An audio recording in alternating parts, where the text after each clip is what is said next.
वाणी number 2। सतगुरु साहिब संत सब दंडोतम प्रणाम, आगे पीछे मध्य हुए तिनकू जा कुर्बान।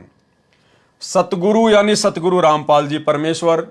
साहिब यदि कोई समझता है कि वो कबीर जी दाढ़ी मूंछ वाला, और संत सब यानी जितने भी साधु संत महात्मा आए हैं उन सबको क्या करना है? दंडवतम प्रणाम।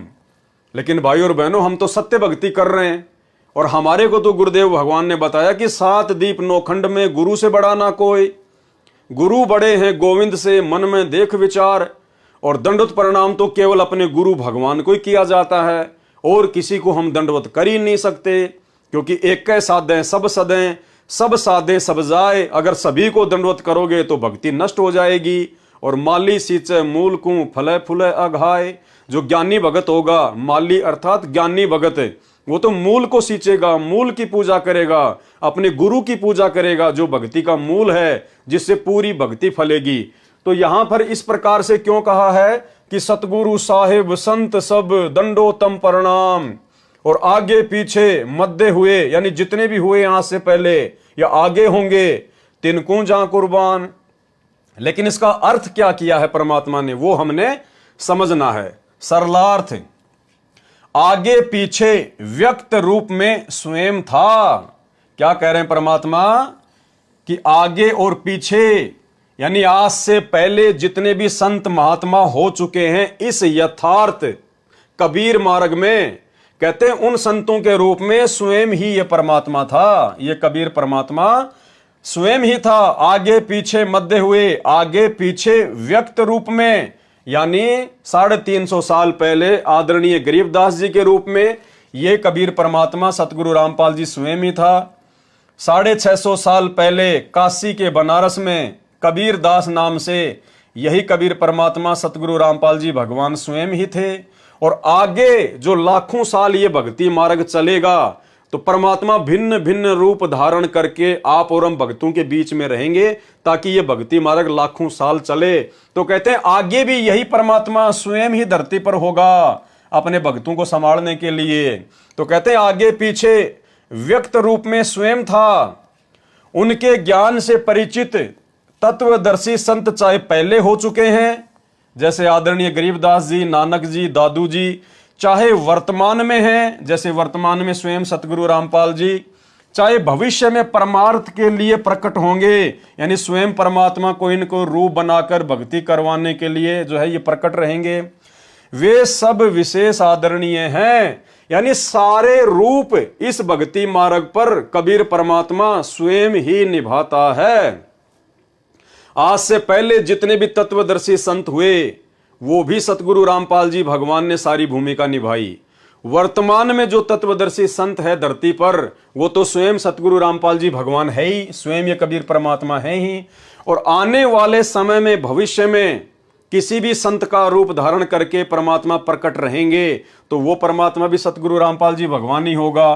तो इसलिए कहा है कि दंडवत जो प्रणाम है वो केवल एक ही परमात्मा को किया जाता है। और ये जितने भी रूप हैं सतगुरु साहिब संत जिनको हमने दंडवत प्रणाम करना है, तो ये सारे रूप कबीर परमात्मा स्वयं ही निभाता है।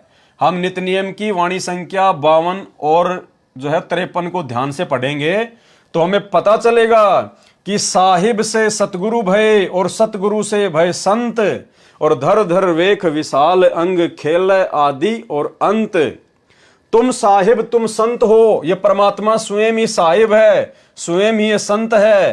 तुम साहिब तुम संत हो, तुम सतगुरु तुम हंस, और गरीब दास तेरे रूप बिना और न दूजा अंश।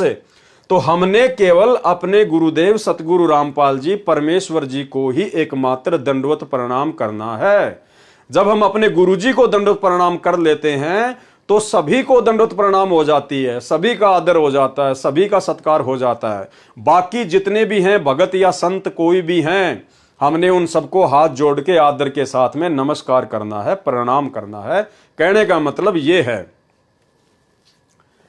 सतगुरु साहिब संत सब दंडोतम प्रणाम, और आगे पीछे मध्य हुए तिनकू जा कुर्बान। फिर परमात्मा ने इस वाणी का खुलासा यहां कर दिया कि आगे पीछे व्यक्त रूप में स्वयं ही था। उनके ज्ञान से परिचित तत्वदर्शी संत चाहे पहले हो चुके हैं, चाहे वर्तमान में हैं, चाहे भविष्य में परमार्थ के लिए प्रकट होंगे, सब विशेष आदरणीय हैं। यानी उन संतों का केवल हमने आदर करना है। वो जितने भी संत हैं जो परमात्मा के ज्ञान से परिचित हुए, क्योंकि आज हमें पता चल गया कि ये स्वयं कबीर परमात्मा है, कबीर भगवान है।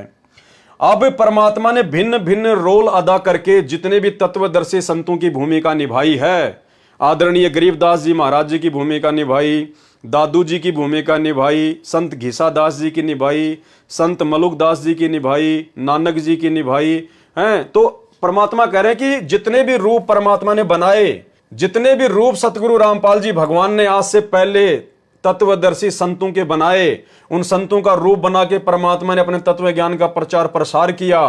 तो कहते हैं कि वर्तमान में तुम्हारा जो गुरु होगा, उसके अलावा जितने भी आगे पीछे जो संत हैं या हुए हैं या होंगे, वे सब विशेष आदरणीय हैं। उनको भगत ने दंडवत प्रणाम नहीं करना। जिसका गुरु संत रामपाल जी है, उस भगत ने अपने गुरु रामपाल जी के अलावा किसी अन्य संत या महात्मा को, भले आपके गुरु ने ही वो भूमिका निभाई है, उन संतों के रूप में आपके गुरुजी ने सारी लीलाएं की हैं, लेकिन आप क्या फर्ज बनता है, आपके जो वक्त गुरु हैं, आपका बेड़ा तो आपके वक्त गुरु से, जो प्रेजेंट गुरु से, सतगुरु रामपाल जी से बेड़ा पार होगा। इसलिए आपने दंडवत प्रणाम केवल अपने गुरुजी को ही करना है। बाकी जितने भी संत महात्मा के रोल आपके गुरुजी कबीर परमात्मा ने किए हैं, वो सब केवल आदर के पात्र हैं, सम्मान के पात्र हैं। हाथ जोड़ के केवल आदर सत्कार करना है, दंडवत प्रणाम नहीं करना है। ये चीज हमने ध्यान रखनी है।